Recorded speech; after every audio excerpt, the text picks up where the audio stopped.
الدنيا بأجمل بسمة. ایک روایت میری نظر سے گزری اور کیا ہی انداز ہے امام زرقانی نے لکھی.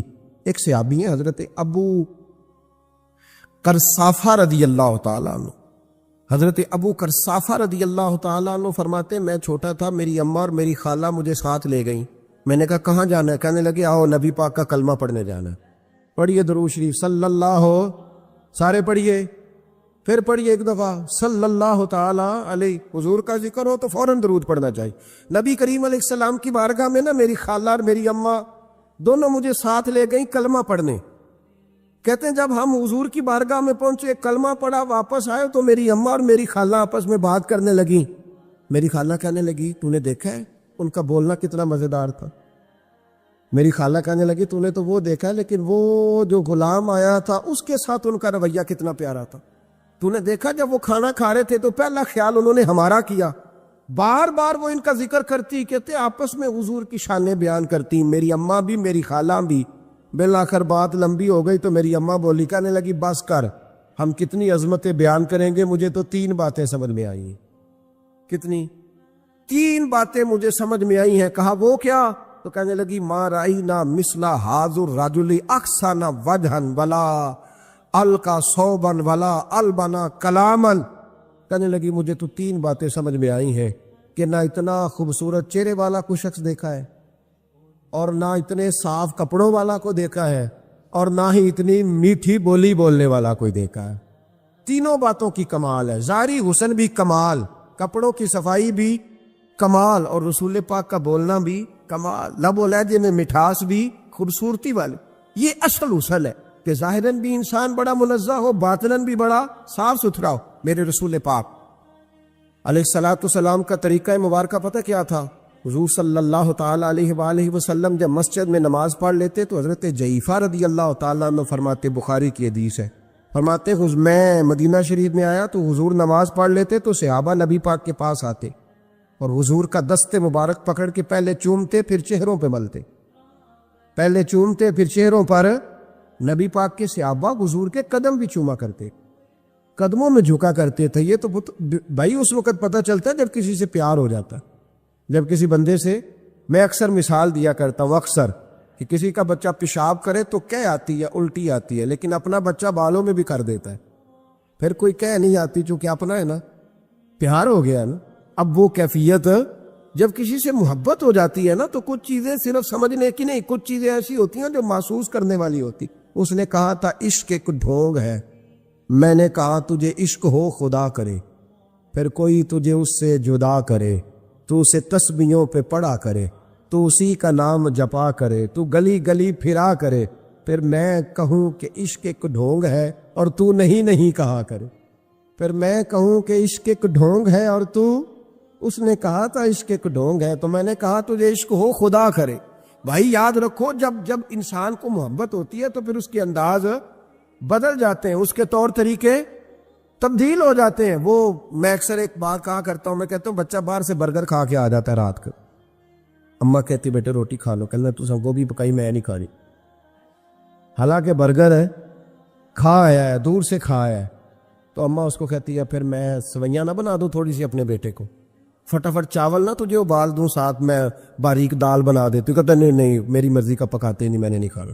ایسے اب ابا جو ہے نا، ابا وہ اماں کو سمجھا رہا، کہتا چھڈ پر آپ بھوک لگے گی تھی آپ ہی کھا لے گا، تو نہ ایڈی ٹینشن ہے، ایمی پہ تینوں ستاندا ہے. اماں کیا کہتی ہے؟ کہتی نہیں مجھے نیند نہیں آ رہی، کھائے گا تو سکون آئے گا. اب اس کو آپ لاکھوں دلیلیں دیں کہ سیاںا بیان ہے، بچہ نہیں ہے، 22 سال کا ہے، 24 سال کا، چھوڑ تو کیا کر رہی ہے. لیکن اماں کو کوئی سمجھا سکتا؟ کیوں نہیں سمجھا سکتا کہ اسے اپنے بیٹے سے پیار بڑھا.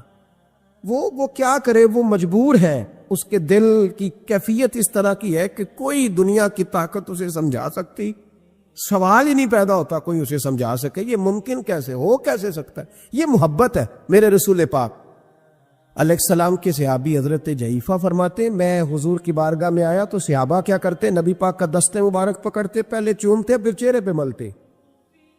بخاری ہے. فرماتے میں نے کہا یہ کیا کر رہے ہیں؟ پھر اچانک میرا بھی دل کیا ذرا کر کے تو دیکھو، کچھ چیزیں چکھنے پہ پتہ لگتا ہے کتنی مزیدار ہے. کہتے میں بھی قریب گیا، حضور کے دست مبارک میں نے ہاتھ ڈالا، فرماتے ہاتھ پکڑا ہی تھا کہ نبی پاک کا ہاتھ برف سے بھی زیادہ ٹھنڈا. فرماتے پھر میں نے پکڑ کے چہرے پہ ملا تو کستوری سے زیادہ خوشبو آ رہی تھی دست مبارک. فرماتے اب میرا چھوڑنے کو دل ہی نہیں کر رہا تھا, اب میری طبیعت نہیں مان رہی تھی. میرے نبی کریم علیہ السلام اللہ کی دلیل ہیں, ہر پاکیزگی, ہر حسن, ہر کیف اللہ نے اپنے رسول کو عطا فرمایا. دنیا کی جتنی غلاظتیں تھیں جب کوئی حضور کے قریب جاتا تھا تو ساری غلاظتیں دور ہو جاتی. کما ارسلنا فیکم رسولا منکم یتلو علیکم آیاتنا ویزکیکم, اللہ فرماتے ہیں میرے محبوب تم پر میری آیتیں پڑھیں گے اور تمہیں پاک فرما دے گا, تمہاری ساری ناپاکیاں نبی پاک دور کر دے, ہر غلاظت تم سے دور ہٹ جائے. ایک صحابی ہیں حضرت شیبہ بن عثمان رضی اللہ تعالی عنہ, وہ کہتے ہیں میرے والد کو اور میرے چچا کو مسلمانوں نے احد میں قتل کر دیا تھا. میرے دل میں بڑا غصہ تھا, بڑا جلال تھا کہ کبھی مجھے موقع ملے تو میں بدلہ لوں گا. کہتے ہیں فتح مکہ کے بعد نبی پاک علیہ السلام حوازن کی جنگ کے لیے نکلے. مجھے پتا چلا حضور جا رہے ہیں تو میرے اندر شعلے بھڑک رہے تھے انتقام کے. روز میں منصوبہ بندی کرتا, پلاننگ کرتا کہ کسی طریقے سے میں ان تک پہنچوں گا اور بدلہ لوں گا.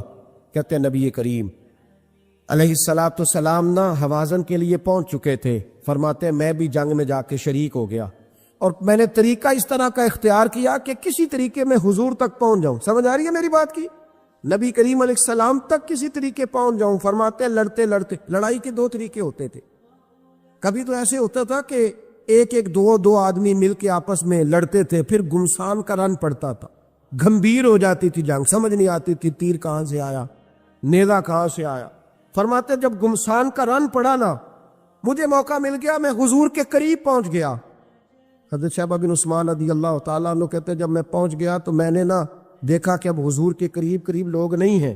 فرماتے میں نے نا فوراً تلوار اٹھائی, تلوار اٹھا کے میں حضور کو معاذ اللہ شہید کرنے ہی لگا تھا کہ ایک نور چمکا حضور کے سامنے. پڑھیے درود صلی اللہ علیہ وسلم. کہتے ہیں ایک نور چمکا, اتنی تیزی تھی اس نور میں کہ میری آنکھیں بند ہو گئی, میرے ہاتھ سے تلوار گر گئی, آنکھیں چندھا گئی میری. فرماتے تلوار میرے ہاتھ سے چھوٹ گئی. اب جب وہ روشنی ختم ہوئی نا تو میں نے دیکھا نبی پاک سامنے کھڑے مسکرا رہے ہیں. میں نے کر دی, آپ نے سن لی, ذرا دیکھو تو صحیح, جو تلوار لہرائے اسے دیکھ کے بھی کبھی کو مسکرایا ہے, جس نے تلوار ہی لہرا دی, جو شہید کرنے ہی لگا تھا, پہنچ گیا تھا. لیکن یہ اخلاق میرے رسول پاک کا صلی اللہ اعلیٰ حضرت فاضل بریلوی کا ایک شعر میں نے پڑھا. کچھ چیزیں ایسی ہوتی ہیں جو بس نا وہ آتی تو سامنے ہے لیکن وہ اتنا لطف دے جاتی ہیں کہ ٹھنڈا ہو جاتا ہے مزاج. رات کو میں شعر پڑھ رہا تھا اعلیٰ حضرت کا فاضل بریلوی رحمت, اور میں نے شعر پڑھا تو مجھے اچھا لگا سنانا. ایک دوست کو میں نے فون کیا, میں نے کہا یار ذرا شعر تو سن لے. یہ پہلی دفعہ نظر سے گزرے ہے بھی سیدھا سادہ, لیکن روح تک اتر گیا. اعلیٰ حضرت فرمانے لگے نبی پاک کے بارے میں, فرمانے لگے سیدھی سیدھی روش پر کروڑوں درود, سیدھی سیدھی روش پر, بالکل سیدھی ہے حضور کی باتیں, کسی پیچیدگی کی ضرورت نہیں. کہنے لگے سیدھی سیدھی روش پر کروڑوں درود, سادی سادی طبیعت پہ لاکھوں سلام, سادی سادی طبیعت پہ سیدھی سیدھی روش پر کروڑوں درود اور سادی سادی طبیعت پہ لاکھوں سلام. میرے نبی کریم صلی اللہ علیہ وسلم مجھے دیکھ کے مسکرائے اور فرمایا جب حضور مسکرائے نا تو میں نبی کریم علیہ السلام کو دیکھ کے حیران ہوا کہ میں نے تلوار تانی تھی اور حضور نے مسکرانا شروع کیا. فرماتے اب حضور نے مجھے بلایا, آواز کے ساتھ نہیں بلایا, حضور نے اشارہ کیا یوں کر کے, فرمایا ادھر آؤ نا. فرماتے مجھے اب یہ بھی سمجھ نہیں آئی کہ کس نے مجھے اٹھا کے حضور کے قریب کر دیا. فرماتے میں نبی کریم کے قریب گیا تو حضور نے میرے دل پر 3 تھپکیاں دی. ایک تھپڑ ہوتا ہے, ایک تھپکی ہوتی, پتہ ہے نا فرق کا. ایک تھپڑ کو مارے تو جلال آتا ہے اور تھپکی دے تو پیار آتا ہے. کہتے حضور نے 3 تھپکیاں دی اور دی بھی میرے دل پر, 1 پھر 2 پھر 3. کہتے پہلی تھپکی دی تو میرے اندر سے کفر نکل گئی, دوسری تھپکی دی تو میرے اندر ایمان داخل ہو گیا, اور تیسری تھپکی جب نبی پاک علیہ السلام نے دی تو مجھے ہر چیز سے بڑھ کر رسول اللہ سے پیار ہو گیا, محبت ہو گئی نبی کریم سے. آپ فرماتے اب حضور نے نا فوراً میرے ہاتھ میں تلوار تھمائی. فرمایا پہلے تو ہمارے خلاف لڑ رہا تھا, تلوار پکڑ, اب ہماری طرف سے لڑ. تلوار پکڑ اور لڑ. آپ فرماتے ہیں میں اتنا لڑا کہ جو حضور کا دشمن سامنے آتا میں گلا کاٹ دیتا, جو آتا میں اس کے ٹکڑے کر دیتا. فرماتے ہیں پہلے میں باپ کا بدلہ لینے آیا تھا اور اب میرا یہ حال ہے کہ اگر میرا باپ بھی سامنے آئے گا تو میں اس کا بھی گلا کاٹ دوں گا, لیکن حضور کے قریب کسی کو جانے نہیں دوں گا. حضرت شیبہ بن عثمان کہتے ہیں جنگ ختم ہو گئی, حضور خیمے میں گئے, میں بھی گیا. اب نبی پاک لوگوں سے باتیں کر رہے ہیں, حضور لوگوں سے باتیں کر رہے ہیں. میں ایک کونے میں بیٹھا سوچ رہا ہوں کہ میں تو بدلہ لینے آیا تھا, یہ میرے ساتھ ہوا کیا؟ حضور لوگوں سے باتیں کرتے جا رہے ہیں, میں سوچتا جا رہا ہوں کہ میں تو انتقام لینے آیا, یہ کیا معاملہ ہوا؟ کہتے محبوب نے اچانک میری طرف نظر اٹھائی اور فرمانے لگے شیبہ ایک ارادہ تو نے کیا تھا جو غلط تھا, اور ایک ارادہ میرے رب نے کیا ہے اور تیرے اوپر فضل فرما دیا ہے. فرماتے حضور نے اب مجھ سے فرمایا کوئی خواہش ہو تو بتاؤ, مانگ لو کچھ مانگنا ہے تو. میں نے عرض کی یا رسول اللہ میری بخشش کی دعا کر, بڑا میرا خوفناک ماضی ہے, میں اسلام کا بڑا دشمن رہا ہوں. حضور دعا کر دے, یاد ماضی عذاب ہے یا رب, چھین لے مجھ سے حافظہ میرا. یا رسول اللہ بڑے گناہ ہیں میرے, دعا کر دے. کہتے میں نے دعا کے لیے کہا اور حضور پھر دوسرے لوگوں سے باتیں کرنے لگا, کبھی اس سے کبھی اس سے کبھی اس سے. میں سوچنے لگا کہ میری بات کا کوئی جواب ہی نہیں آیا.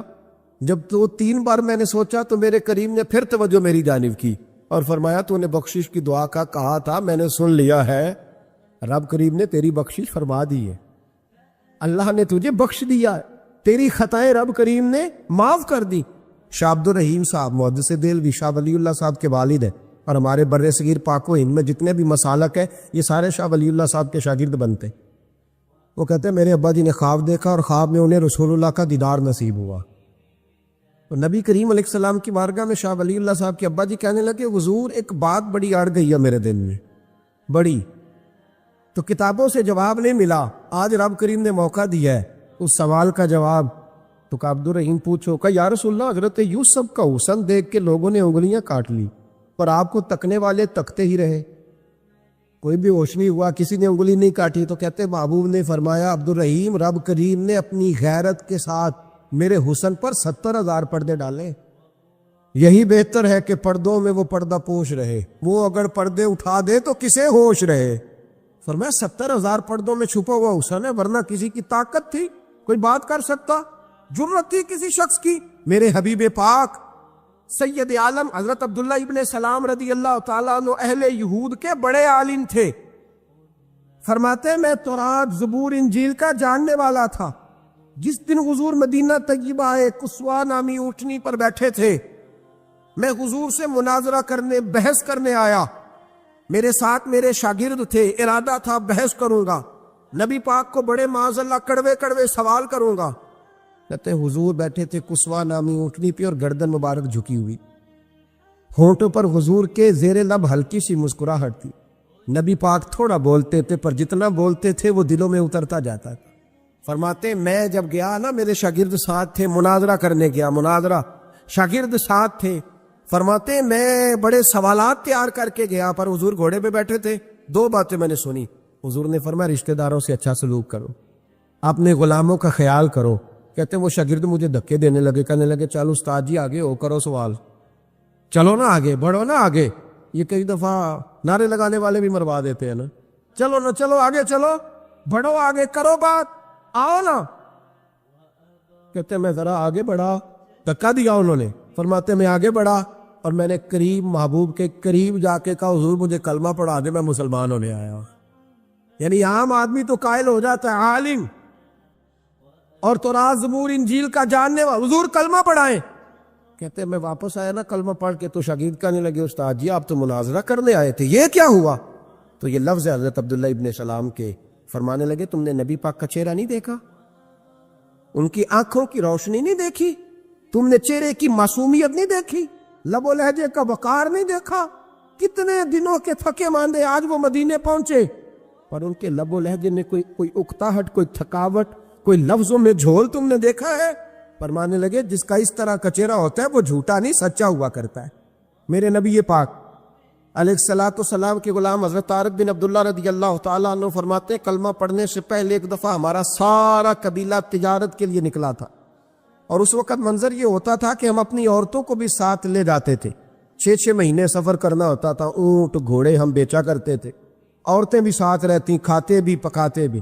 کہتے ایک سفر سے ہم واپس آ رہے تھے تو مدینے کے باہر صحرا میں ہم نے پڑاؤ کیا، اکیلے رسول پاک صلی اللہ پھر ایک دفعہ پڑھیے گا، ایک دفعہ پھر کہیے گا صلی اللہ تعالی علیہ وسلم۔ کہتے ہیں نبی پاک تنہا اکیلے، حضور نہ سیر کرتے کرتے کرتے کرتے ہمارے قافلے کے پاس سے گزرے، خیمے لگے تھے، پڑاؤ کیا، محبوب تشریف لے آئے۔ کہتے ہیں حضور سید عالم صلی اللہ تعالی علیہ وسلم تشریف لائے، کوئی قبیلے میں سے قافلے میں سے حضور کو جانتا نہیں تھا، ایک سرخ رنگ کا اونٹ تھا ہمارے سردار کا جو بکنے سے رہ گیا تھا، بڑا خوبصورت۔ کہتے ہیں نبی پاک کو پسند آ گیا، حضور پوچھنے لگے تم کون ہو؟ کہا جی مسافر ہے۔ کہاں سے آئے ہو؟ فلاں جگہ سے آئے ہیں۔ کس لیے آئے ہو؟ ہم تجارت کی غرض سے نکلے۔ اونٹ بیچو گے؟ بیچنا ہے۔ کتنے کا سودا طے ہوا؟ اس نے کہا اتنے لینے، حضور نے کہا اتنے دینے ہیں، بات طے ہو گئی۔ کہتے ہیں لگام حضور نے پکڑی اور فرمانے لگے وہ سامنے میرا شہر ہے جس کا نام مدینہ، وہ میرا شہر ہے، میں ابھی مدینے جاتا ہوں، اپنے غلام کو بیچتا ہوں اور تمہیں آ کے نا قیمت دے جاتا ہے۔ محبوب گھوڑے کی لگام تھا، اونٹ کی لگام تھا، میں نکیل تھا، میں اونٹ تھا سرخ رنگ کا۔ حضور لے کے جب نکلے نا، تھوڑا سا چند قدم آگے گئے تو ان میں سے ایک شخص بولا، کہنے لگا سردار اب سیانے لوگ ہیں، سمجھدار ہے۔ اس شخص کا نام پوچھا آپ نے، قبیلہ پوچھا ہے، ایڈریس کا پتہ ہے، پتہ کہاں رہتا ہے، اتنا قیمتی اونٹ دے دیا۔ اور سردار بھی کہنے لگا، سارے کہنے لگے یار ان کی باتوں میں اتنی لذت تھی، ان کے گفتار و رفتار اتنی باوقار تھی، مزیدار تھی کہ ہوش ہی کوئی نہیں رہا۔ بھئی ہم پرانے تاجر ہیں، کبھی اس طرح کا سودا کیا ہی نہیں جس طرح کا آج ہو گیا۔ اوہو واقعی کچھ نہیں یاد رہا، کوئی سمجھ نہیں آئی۔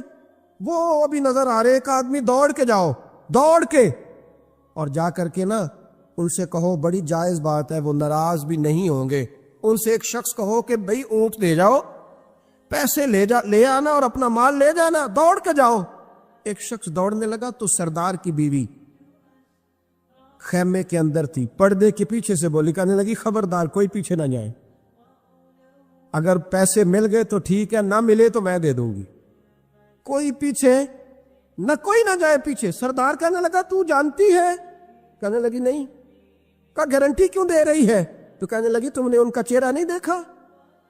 تم تو سودے کر رہے تھے، میں پردے کے پیچھے سے دیکھ رہی تھی۔ پیر مہر علی شاہ صاحب کو کسی نے کہا تھا نبی پاک کا حلیہ بیان کرے، بتائیں حضور کے کان مبارک کیسے تھے، آنکھیں کیسی تھی، ناک مبارک کیسی تھی، بینی مبارک کیسی تھی۔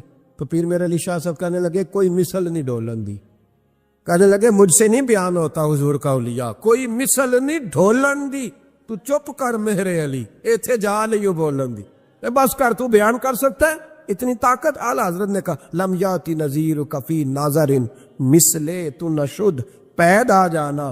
کہا حضور مثال تو تب آپ کی بنے گی نا، کوئی آپ کی طرح کا پیدا تو ہوگا، تب بھی مثال بنے گی، تو جب ہوا ہی نہیں وہ مثال کیسے بنے گی؟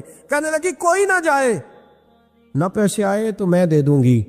میں تو پردے کے پیچھے سے دیکھ رہی تھی، ان کے چہرے کا وقار دیکھا، ان کی آنکھوں کی روشنی دیکھی، ان کے لفظوں کا حسن دیکھا۔ تم 50 باتیں کرتے تھے، وہ ایک جواب دیتے تھے اور گنے چنے لفظ بولتے تھے، ان کی سادگی کا وقار دیکھا۔ جانے دو، نہ پیسے آئے تو میں دوں گی۔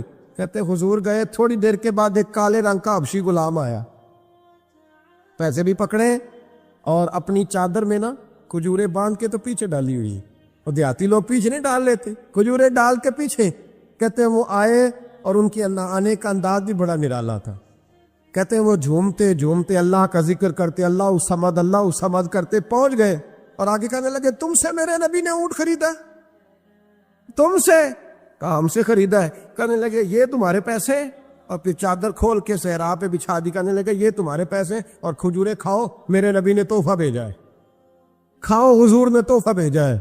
تو وہ سردار کی بیوی اونٹ ہٹا کے کہنے لگی، اور کالے رنگ کے حبشی غلام انہیں کھجوریں کھلا، اور مجھے اس عزت والی ماں کا نام بتا جس کے گھر میں ایسا لال پیدا ہوا، انہیں کھجوریں کھلا، اور مجھے اس عظمت والے باپ کا نام بتا جس کے گھر میں ایسا پھول کھلا ہے، وہ قبیلہ تو بتا تو صحیح، وہ کون تھے؟ 2 گھڑیاں رکے ہیں پر خوشبوئی پھیل گئی ہے، رنگ ہی بدل گیا، تار کوئی مثل نہ ڈھولن دی، تو چپ کر مہر علی، ایتھے جا نہیں بولن دی۔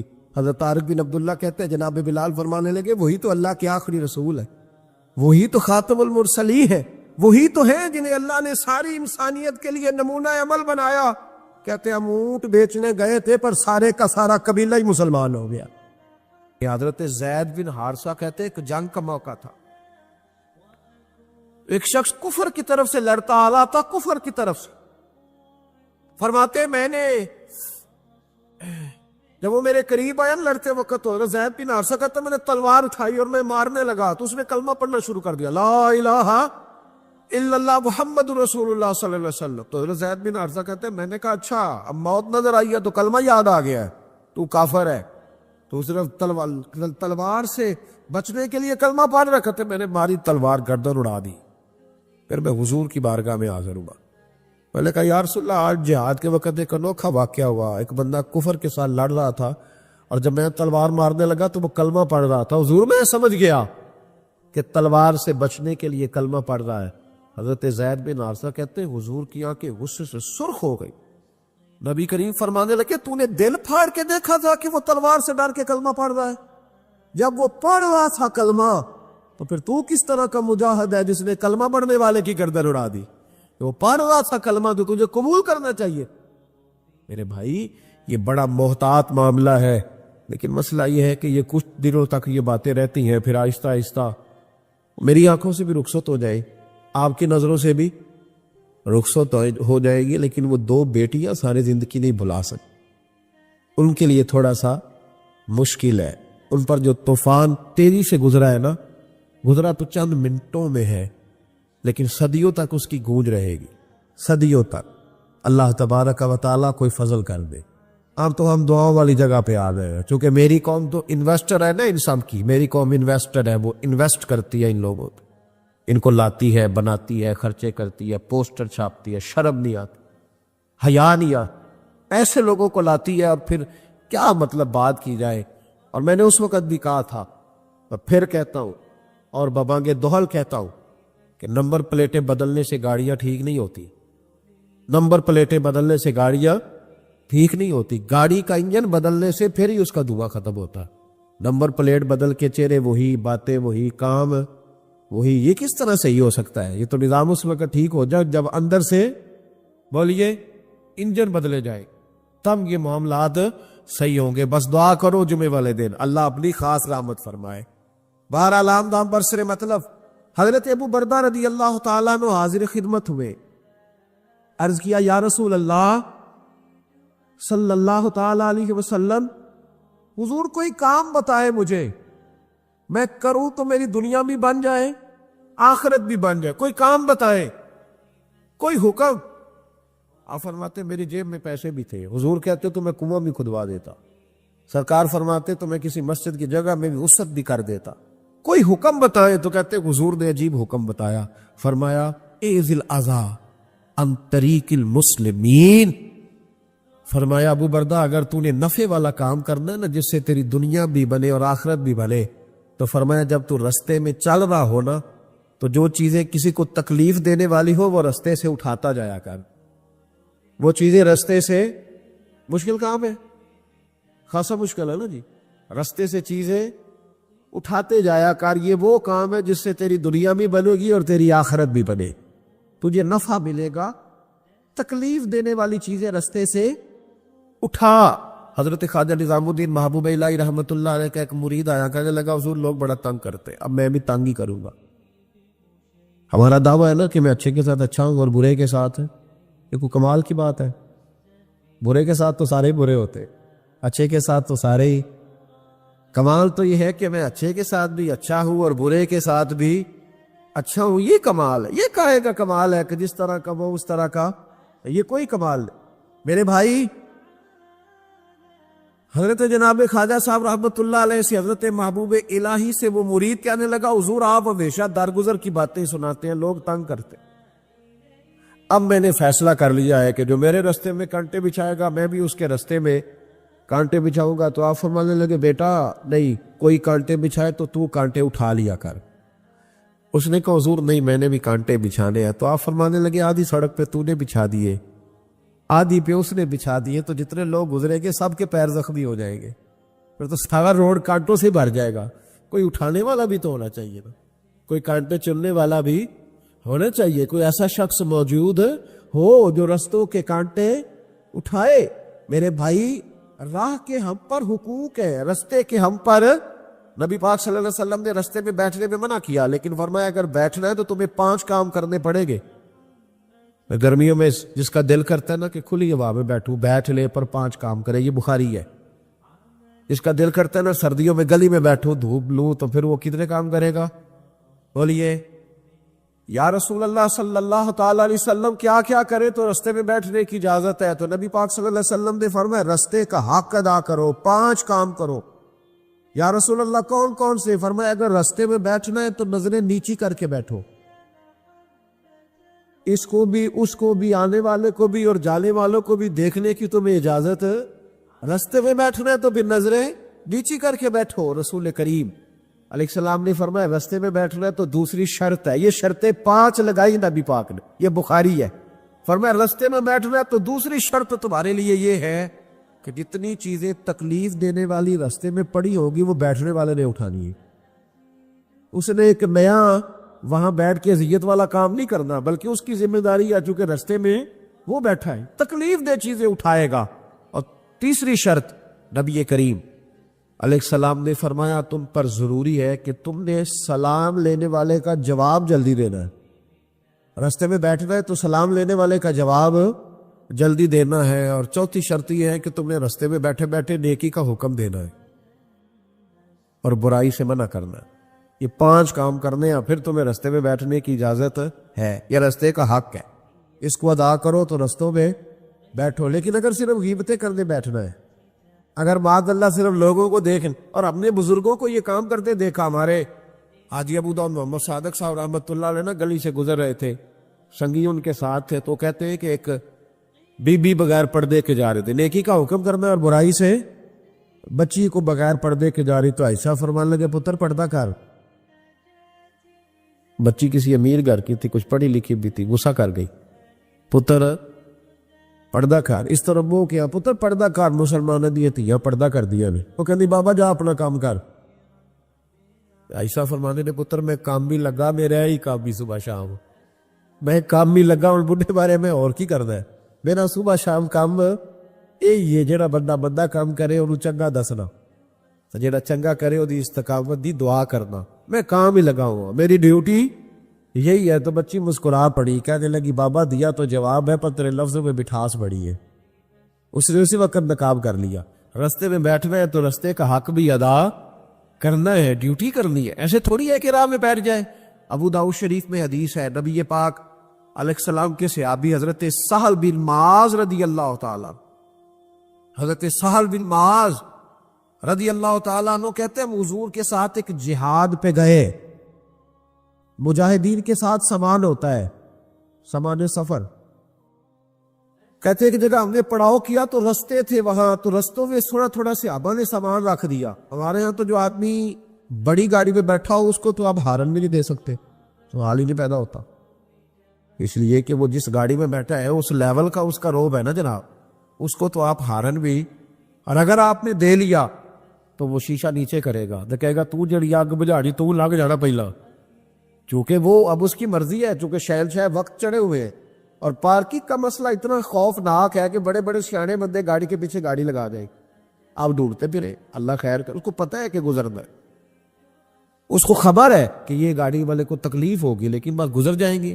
شریعت اسلامیہ کے اندر ان چیزوں کی اجازت نہیں، آپ کیسے رستہ روک سکتے ہیں کسی کا؟ یہ رفائی جگہ ہو گئی، ختم ہو گیا معاملہ۔ حضرت سہل بن معاذ رضی اللہ تعالیٰ عنہ فرمانے لگے، یہ ابو داؤد شریف ہے، فرماتے ہیں مجاہد تھے، جہاد کرنے گئے تھے تو تھوڑا تھوڑا ہمارے ساتھ سامان تھا، رستوں پہ رکھ دیا۔ اس علاقے کے کچھ لوگوں نے آ کے عرض کی یا رسول اللہ صلی اللہ علیہ وسلم ہمارے رستے تھے، ہم نے گزرنا تھا اور مجاہدوں نے پڑاؤ کیا تو سامان رکھ لیا ہے۔ نبی کریم علیہ الصلوۃ والسلام نے ایک شخص کی ڈیوٹی لگائی، ابو داؤد شریف پڑھ رہا ہو، اس کو یاد رکھنا، حضور نے ڈیوٹی لگائی، فرمایا جاؤ جا کے اعلان کر دو کہ جس شخص نے کسی کا رستہ روکا ہے اس کا کوئی جہاد نہیں، اس مجاہد کا کوئی جہاد، اس کو کوئی ثواب نہیں، جہاد رستہ روک کے کھڑا ہے، لوگوں کو اذیت دے رہا ہے، یہ کون سا جہاد کا؟ کوئی اس کا تعلق نہیں اس بات سے، اسے کوئی اگر نہیں ملے گا، رستے میں کھڑے ہو کے چلے جانا، شادیوں پہ، بیاہوں پہ، جہاں مرضی ٹینٹ لگا لینا۔ اور اللہ تعالیٰ خیر فرمائے، رات کے وقت بڑا لمبا ایک راستہ ہم نے طے کیا، اور جب ہم وہ راستہ طے کر کے ایک جگہ پہ پہنچے تو بجری کا ڈھیر تھا۔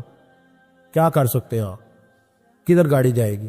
اور بعض اوقات آپ ایسی جگہ پہ الجھ جاتے ہیں جہاں سے گاڑی بیک بھی نہیں جا سکتی، لیکن وہ جس نے گرائی ہے وہ مالک ہے گلی کا، وہ کہتا ہے 4.5 فٹ میں نے جگہ چھوڑی ہوئی ہے، کسی کی ضرورت ہے جو مجھے کہہ سکے؟ بھئی یہ اشارہ عام ہے، اب تیری ملکیت، خدا کا خوف کر، تھوڑا سا خیال کر۔ موٹر سائیکل کھڑی کرنے والا اس احتیاط سے موٹر سائیکل نہیں کھڑی کرتا کہ کوئی اگر گزرنا چاہے گا تو اس کے لیے آسانی ہو۔ ہم سمجھتے ہیں دین تو نماز پڑھنے کا نام ہے، دین تو کالا بکرا ہر جمعرات کو ذبح کرنے کا نام، دین تو اچھی اچھی تقریریں کرنے کا 1.5 گھنٹہ جو ہے وہ محفل سجانے کا نام دین ہے۔ یہ کون معاملہ ہے؟ جدھر دل کیا جو مرضی کرے، اور آپ کہہ نہیں سکتے، سوال نہیں پیدا ہوتا۔ اگر آپ کہیں گے تو پھر لوگ کہیں گے کہ جناب اتنی کاہے کی جلدی ہے، آپ کو کیا مسئلہ ہے، آپ نے کہاں جانا ہے، بس 5 منٹ میں آیا ہو۔ آپ تھوڑی احتیاط کریں۔ میرے رسول کریم علیہ الصلوۃ والسلام نے بہت بڑی بات ارشاد فرمائی۔ نبی کریم صلی اللہ علیہ وسلم کے آنے سے قبل جو امتیں تھیں، نماز پڑھنے کے لیے مخصوص جگہ تھی، عبادت گاہوں میں لوگ نماز پڑھتے، ہر جگہ نماز پڑھنے کی اجازت نہ تھی۔ جب حضور تشریف لائے، نبی رحمت صلی اللہ علیہ وسلم آئے تو حضور نے فرمایا، لو بھی میرے قدموں کی برکت سے رب نے ساری زمین کو مسجد بنا دیا ہے، اب تو جہاں نماز کا وقت آئے مصلی بچھا کے پڑھ لینا، نماز ہو جائے گی۔ صرف مسجد میں نہیں، گھر میں بھی، چوک میں بھی، جہاں بھی موقع ملے۔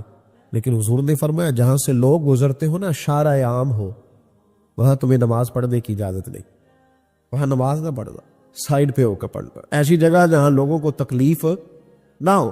ہمارے جتنے پبلک پلیس ہیں، جتنے مقامات ہیں، آپ کسی کو کہہ دینا تھوڑی سی یہ جگہ چھوڑ دو تو کہتا ہے یہ نہیں مجھ سے ہو سکتا، اور دیگیں تو ویسے ہی ساری گلیوں میں پکتی ہے۔ گھر میں چونکہ وہ ظاہر ہے وہ کوئلے ہوتے ہیں، بڑا کچھ ہوتا ہے تو پھیل جاتا ہے۔ آپ کہہ سکتے ہیں کسی کو کہ دیگ اندر پکاؤ، ہے طاقت جی؟ تو جنائی ہوئے سیاڑا تو منجی بھی ایک نال ڈال لیتا ہے، پھر تو کام بھی مکالا۔ تو وہ اب اس نے چاول بھی اسی میں بھگونے ہیں، سارے کام بھی، چونکہ گلی ہے، اور 4.5 فٹ ہم نے بھی چھوڑی ہے، تو جی کو 6.5 فٹ چھڑ لے تو پھر تو مشکل ہے لگن دے، پھر تو کام ہی ختم ہوا۔ بھائی دین یہ کہہ رہا ہے کہ تو یہاں نماز ادا نہ کر، اس لیے کہ لوگوں نے یہاں سے گزرنا ہے، اور تو نے یہی دیگ رکھوا لی اور دیگ دے دی اللہ کے نام پہ، اور سارے مسلمانوں کو لائن میں لگایا ہوا ہے۔ تکلیف ہو رہی ہے کہ گزر نہیں سک رہا، لیکن چونکہ اللہ کے نام پہ دینی ہے، لہذا کسی شخص کی طاقت نہیں کہ وہ بھلا بھی کر سکے، چیزوں کو دیکھے، ان کو غور کرے۔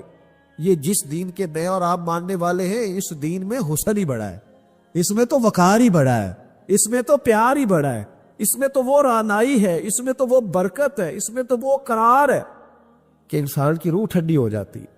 جیسے جیسے الحمدللہ ہم دین پڑھتے جاتے ہیں نا، ہمارا یقین اور مضبوط ہوتا جاتا ہے، ایمان میں اور پختگی آتی ہے۔ یار اتنا کرم، اتنی عطا، اتنا حسن۔ حضرت ابو سفیان رضی اللہ تعالیٰ عنہ مکے کے سرداروں میں سے اکیلے تھے جو بوڑھے ہو گئے تھے اور مکے میں رہ گئے تھے، بڑے سردار تھے۔ کلمہ بھی انہوں نے فتح مکہ کے بعد پڑھا۔ جناب عمر فاروق کا زمانہ جب آیا تو حضرت عمر گئے مکہ مکرمہ۔ حضرت عمر فاروق رضی اللہ تعالیٰ عنہ جب پہنچے نا دوبارہ اپنے دور میں، تو جا کے مکے والوں سے پوچھا کوئی مسئلہ تو نہیں، تو انہوں نے کہا حضور ایک مسئلہ ہے۔ حضرت ابو سفیان کی حویلی کو جو رستہ جاتا ہے نا، اس رستے میں کچھ جگہوں پہ پانی گزرتا تھا، تو انہوں نے بڑے بڑے پتھر رکھ کے نا تو رستہ بنا لیا۔ تو اب ہمارے لیے یہ مشکل بن گیا کہ ہم گزر نہیں سکتے۔ تو حضرت عمر فاروق فرمانے لگے کہ تمہیں انہیں کہنا چاہیے تھا کہ حضور ڈر لگتا تھا، کہا نہیں۔ فرمایا چلو تمہیں لگتا ہے، مجھے تو نہیں نہ لگتا۔ حضرت ابو سفیان ویسے بھی بڑے تھے، برادری کے بھی بڑے تھے، عمر میں بھی بڑے تھے، پر حضرت عمر پہنچ گئے، دروازے پہ دستک دی، وہ باہر آئے تو کہا جناب یہ روڑے پتھر آپ نے رکھے ہیں رستہ بنانے کے لیے؟ کہا۔ تو فرمانے لگے کہ پھر باہر آئیے، ذرا اٹھانے بھی آپ نے ہی ہے، لوگوں کو تکلیف ہو رہی ہے۔ تو وہ میں ہوتا تو میں تو جھگڑا کرتا، میں ہوتا تو میں تو کہتا کہ میرا 4,500 ووٹ ہے، میرا تو جناب 5-6 ہزار آدمی میرے کہنے پہ ووٹ کاسٹ کرتا ہے، مجھے کہہ دیا تم نے، مجھے کہہ دیا یہ تم نے، اتنی جرت؟ میرا قبیلہ، میری برادری، میرا یہ میرا وہ، یہ رستہ، بڑی داستانیں ہیں نا ہمارے پاس. وہ جو جس نے اپنی دکان کے آگے پھٹا رکھا ہوا اس کو آپ کہہ نہیں سکتے کہ تو نے غلط کیا ہے، حالانکہ شارع عام پہ وہ بیٹھا ہے، لیکن آپ منع نہیں کر سکتے، کہہ نہیں سکتے. جناب سیدنا عمر فاروق نے کہا حضور آئیے، اٹھانا بھی آپ نے. جناب ابو سفیان، کیا بات ہے سیاپا کی. حضرت ابو سفیان فرمانے لگے حضرت عمر سے کہ ان لوگوں نے تو مجھے بتایا ہی نہیں، اگر یہ مجھے بتاتے تو آپ کو تکلیف نہ کرنا پڑتی. آپ نے فرمایا عمر میں اپنی بالکل توہین نہیں سمجھتا، رکھے میں نے تو اٹھاؤں گا بھی میں، بس ان لوگوں سے کہہ دو کہ مجھے اٹھاتے ہوئے دیکھتے بھی جائیں اور مجھے معاف بھی کرتے جائیں، تاکہ میری جو قیامت کی گواہی ہے وہ میرے حق میں درست ہو جائے. میں اٹھاؤں گا، میں تیار ہوں، ابھی اٹھاتا ہوں. یہاں جھگڑا ہوتا ہے، فساد ہوتا ہے، دنگا ہوتا ہے، سخت اختلاف ہے ہمیں بہت سارے حکومت کے رویوں سے. لیکن اگر کسی جگہ گورنمنٹ آ کے کہتی ہے کہ یہ جگہ سرکاری ہے، اسے چھوڑ دیا جائے، میرا خیال ہے یہ بات غلط ہے. ہلکا ہلکا بول رہے ہو جی. جگہ کس کی ہے؟ سرکار کی جگہ کا مطلب ہے کہ جگہ عوام کی ہے. تو جس نے پکا قبضہ کیا ہوا ہے اس کو اگر کہا جائے کہ اس کو قسم ہے 30 سال سے بیٹھا، یہ کیا ترجمہ ہوا بات کا؟ اگر تو تیری ہے، تیرے پاس اس کا کوئی پروف ثبوت ہے تو ٹھیک ہے، پھر آپ بیٹھے، اور اگر نہیں ہے تو پھر تو شریعت اجازت نہیں دیتی قبر بھی کسی کی جگہ میں بنانے کی. ہاں اگر آپ نے کسی کی جگہ پہ قبر بنا دی تو فقہ کا اصول ہے کہ وہ شخص کہہ سکتا ہے کہ اپنا ابا نکالو، میری ذاتی زمین ہے، آپ کو نکالنا پڑے گا. جب قبر بنانے کی اجازت نہیں ہے تو پھٹا لگانے کی اجازت کیسے ہو گئی؟ دکان بنانے کی اجازت کیسے ہو گئی؟ لیکن ہمارے ہاں یہ مافیا ہے، ہم کہہ نہیں سکتے. وہ شخص ایک باقاعدہ پلان کرتے ہیں، وہ کہتے ہیں یہ کیسے ہو گیا، میں تو مجھے تو زمانہ بیت گیا. بھائی زمانہ، وہ ایک صاحب سے میں نے ایک دفعہ کہا کہ آپ کا وضو ٹھیک نہیں ہے، ٹکنے پہ پانی، تو کہنے لگے کہ مجھے 40 سال ہو گئے نماز پڑھتے، میرا وضو ٹھیک نہیں. تو میں نے ان سے کہا کہ چاچا جی یہ وضو کا تعلق علم سے ہے، تجربے سے نہیں. کہ تجربہ بڑا ہو گیا تو لہذا میرا کام ٹھیک ہو گیا، اس کا تعلق علم سے ہے، تجربے سے اس کا تعلق ہے. تو آپ ساری عمر کرتے رہے، پر صحیح کریں گے تو پھر ہی صحیح ہوگا نا، سیکھ کے کریں گے تو ٹھیک ہوگا. ہم تجربے کی بنیاد پر اور وقت کی بنیاد پر کہتے ہیں میں ٹھیک چل رہا ہوں، ایسا کبھی نہ کری.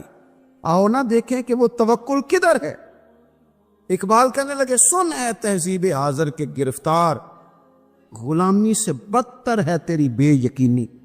کہ جو تو کچی پکی باتیں کرتا ہے تو غلاموں سے بھی بدتر زندگی گزار رہا. پکی بات ہو، مضبوط اعصاب ہو، مضبوط بات ہو، اس میں جھول نہ ہو، اس میں کمی نہ ہو، اس کے اندر کوئی ایسا انداز فکر نہ ہو، انسان مضبوط افکار کے ساتھ آگے چلے تو پھر وہ یقین کامل کی دولت کی طرف بڑھتا ہے، پھر اسے مضبوطی نصیب ہوتی ہے. لیکن ہمارے ہاں یہ ہوتا ہے کہ بہت کمزور لوگوں کی باتیں ہیں، بڑی کچی باتیں ہیں.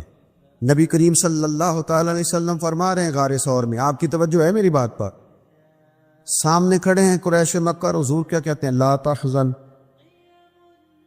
غم نہ کر. حضور کوئی سبب بھی تو ظاہری ہونا چاہیے نا کسی چیز کا، لیکن کریم نے کہا لا تحزن، ابو بکر غم نہ کر. کیوں نہ کر؟ ان اللہ معنا، اس لیے نہ کر کہ بے شک اللہ ہمارے ساتھ ہے. جن کے ساتھ رب ہو وہ دنیا داری کے معاملات میں کبھی غمگین، جن کے ساتھ رب ہو. لیکن ہم نا، وہ اکبر اللہ آبادی نے کہا تھا کہ مصیبت میں بھی اب یاد خدا ہم کو نہیں آتی. دعا منہ سے نہ نکلی، جیبوں سے عرضیاں ہی نکلی. ہم نا دفتروں کے چکر تو کاٹتے ہیں، مصلی نہیں بچھاتے. ہم سفارشیں تو ڈھونڈتے ہیں، دعائیں نہیں کرتے. ادھر ادھر سے اپنے تعلقات تو لڑاتے ہیں لیکن اللہ کی رحمت کو نہیں مناتے. ایک تو ولی کی شان یہ ہے کہ کامل ایمان، اور دوسری بات وَكَانُوا يَتَّقُونَ، ولی متقی ہوتا ہے، تقوی والا، پرہیزگار. نمازی کو پرہیزگار نہیں کہتے. نماز پڑھنے والا نمازی ہے، حج کرنے والا حج کرنے والا حاجی ہے، قرآن شریف پڑھنے والا قاری ہے، یاد کر لینے والا حافظ ہے. گناہ سے بچنے والے کو پرہیزگار کہتے ہیں. متقی کہتے ہیں جو گناہ سے پرہیز کرے. اور میں آپ کو صحیح بتاتا ہوں، تجربہ کر لینا، دعائی کھانا آسان ہے، پرہیز کرنا. اسی طرح نماز پڑھنا بعض اوقات آسان ہے، لیکن پرہیز کرنا، نمازی بن کے دکھانا مشکل ہے۔ پرہیزگار، متقی کہتے ہیں پرہیزگار کو۔ میں ایک دفعہ اپنی اماں جی کو لے کے ڈاکٹر کے پاس گیا ہوا تھا، تو ایک اماں جی آئی ہوئی تھی بوڑھی، وہ ہم سے پہلے ان کا نمبر تھا، تو کھانس رہی تھی بڑا۔ تو ڈاکٹر کہنے لگا اماں جی جی تسی چول چھڑ دیندے ہو تو پھر میں دوائی بھی تہاڈی کٹا دینا، جی تسی چول نہیں چھڑ دے تو پھر میں دوائی لکھ دینا۔ تو اماں جی تھوڑی دیر چپ رہیاں تے بعد کہنے لگیا پتر تو دوائی لے کے ہی دے۔ یعنی پرہیز مشکل کام ہے، لوگ دوائی کھا لیں گے اور سالوں کھا لیں گے، لیکن پرہیزگاری، متقی پرہیزگار وہ بندہ ہوتا ہے جو بولنے میں بھی محتاط ہو، کھانے میں بھی محتاط ہو، بے لگام نہ ہو، سوچ کے بولے، حلال کھائے، طیب بات کرے، وہ کسی کے ساتھ گفتگو کرنے میں ڈرے کہ اس کی دل آزاری نہ ہو جائے، وہ محتاط ہو، محتاط۔ ہمارے ہاں لوگوں کو باتیں کرنے کا بڑا شوق ہے، وہ اتنی باتیں کر جاتے ہیں پتہ ہی نہیں ہوتا کس کس کو تکلیف دے جاتے، اپنے آپ کو بتانے کا بڑا شوق ہے، وہ اس قدر زیادہ آگے بڑھتے ہیں کہ کئی دفعہ نا اس میں کمزوری آ جاتی ہے کہ وہ دائرہ کار کراس کر گئے۔ متقی شخص وہ ہوتا ہے جو ذرا محتاط ہو، احتیاط والا ہو، پرہیزگار ہو۔ حضرت سیدنا عمر فاروق رضی اللہ تعالیٰ عنہ نے نا حضرت ابی بن کعب رضی اللہ تعالیٰ عنہ سے ایک دفعہ پوچھا، اگرچہ حضرت عمر بھی بڑے عالم تھے لیکن جناب ابی بن کعب رضی اللہ تعالیٰ عنہ قرآن مجید بڑا سونا پڑھتے تھے، اس لیے ان کی ذمہ داری تھی کہ وہ تراویح کی امامت کریں گے۔ آپ نے پوچھا کہ اے ابی بن کعب، آپ بڑے حدیث کے جاننے والے ہیں اور قرآن مجید پر بڑی آپ مطالعہ کی نظر رکھتے ہیں، ایک بس مسئلہ تو بتائیں۔ یہ مسائل پوچھنے کا نا ہمیں بھی ذوق بنانا چاہیے، جب شوق ہو جاتا ہے، ذوق ہو جاتا ہے، پھر دل بھی لگ جاتا ہے۔ حضرت ابی بن کعب رضی اللہ تعالیٰ عنہ سے حضرت عمر نے سوال پوچھا، کہا جناب بتائیے، یہ بار بار کئی بار اللہ تعالیٰ نے قرآن مجید میں تقوی کی بات کی ہے، بار بار کہا ہے پرہیزگاری اختیار کرو تاکہ تم پرہیزگار بن جاؤ، اللہ پرہیزگاروں کے ساتھ ہے، اللہ پرہیزگاروں سے محبت کرتا ہے، تو یہ پرہیزگار کون ہے، یہ تقوی کیا ہے؟ تو بڑی سادی سی مثال دی حضرت ابی بن کعب نے۔ آپ کو سمجھ آ رہی ہے میری باتوں کی؟ تھک تو نہیں گئے آپ لوگ؟ ہر بات میں تو ایسے ایسے نہ کریں، سوچ کے کریں۔ حضرت ابی بن کعب رضی اللہ تعالیٰ عنہ سے پوچھا کہ بتائیے متقی کون؟ یہ آپ نے تعریف یاد رکھنی ہے تقوی کی، اگرچہ بہت ساری تعریفات موجود ہیں، لیکن حضرت ابی بن کعب کہنے لگے، اے عمر، اگر آپ تنگ رستے سے گزر رہے ہوں، دونوں طرف جھاڑیاں ہوں، کانٹے دار جھاڑیاں، رستہ تنگ ہو، اور آپ نے کھلا لباس پہنا ہو تو آپ کیسے گزریں گے؟ تو حضرت عمر کہنے لگے، بڑی صاف سی بات ہے، ذرا کپڑے سمیٹ لوں گا اور تھوڑا سا نا ادھر ادھر دیکھ کے محتاط ہو کے گزروں گا کہ میرے کپڑے جھاڑیوں سے الجھ نہ جائیں۔ حضرت ابی بن کعب کہنے لگے، بس یہی سادی سی بات ہے، دنیا میں بھی دونوں جانب گناہوں کی جھاڑیاں ہیں، جو ذرا اپنے آپ کو سمیٹ کے گزر جائے اسے متقی اور پرہیزگار کہا جاتا ہے۔ ذرا سمٹ کے گزرے، غیر محتاط نہیں، بات کرے تو احتیاط سے، اور سب سے بڑا مسئلہ رزق کے معاملے میں محتاط ہو۔ جو لوگ رزق حرام کھاتے ہیں نا، روحانی زندگی ختم ہو جاتی ہے بالکل۔ رزق حرام سب سے بڑا نقصان یہ کرتا ہے کہ بندے کی عبادت کی لذت چلی جاتی، سجدے میں ذوق نہیں آتا۔ متقی لوگ نا احتیاط سے زندگی گزارتے ہیں، وہ خیال کرتے ہیں، وہ سوچتے ہیں کہ یہ چیز آئی ہے تو کہاں سے آئی۔ ان کی زندگی کے اندر یہ احتیاط پائی جاتی ہے۔ حضرت عبداللہ ابن عمر رضی اللہ تعالیٰ عنہ بڑے عالم تھے، حج کے مسائل سب سے زیادہ حضرت عبداللہ ابن عمر کو آتے تھے۔ اذان سنیں تو متقی آدمی وہ ہے جو تھوڑا سا پرہیز کرے۔ ہمیں نا اپنے اوپر تھوڑی پابندیاں لگانی پڑی، ہمیں صرف ہر اس چیز کی طرف بڑھنا ہوگا جو اللہ تعالیٰ نے ہمارے لیے جائز رکھی ہے، جو ہمارے لیے درست نہیں ہے، ہمارا حق نہیں ہے، اس سے پوری طرح بچیں گے تو متقی کہلائیں گے۔ اور ویسے بھی جب انسان تقوی کے رستے پہ رہتا ہے تو وہ تھوڑا سا باوقار رہتا ہے، وزادار رہتا ہے، اور جب وہ کوئی پرواہ نہیں کرتا، جدھر مرضی نکل جاتا ہے، تو پھر وہ